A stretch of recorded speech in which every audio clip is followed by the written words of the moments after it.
আজকে আমি একটা আরাবিয়ান রাইস তৈরি করলাম।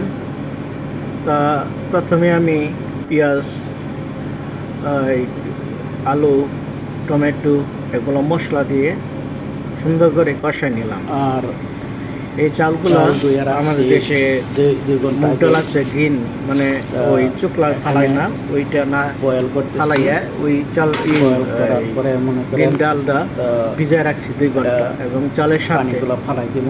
আমাদের দেশে খিচুড়ি বানায় ঠিক এরকম করে ভিজে রাখছি। আলু, তারপরে এটা পেঁয়াজ তৈরি করার জন্য আমি প্রথমে পেঁয়াজ, তারপরে এটা রসুন দিয়ে মশলা টসলা দিয়া এটার উপরে দিয়ে দেব। তারপরে মশলা দিয়ে আমি হলুদ, মরিচ, হাওয়া আসলে জিরা, ফাঁকি, ধনিয়ার গুঁড়া দিয়া আমি কষাইছি।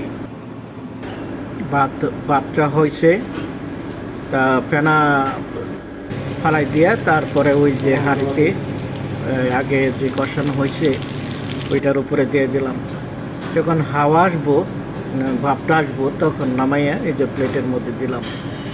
তাই আরবিতে বলা হয় মাওয়াশ। আজকে একটা অর্ডার ছিল, তা কেমন হইল তা জানাবেন। সবই আমার নিজের হাতে পাশে থাকবেন।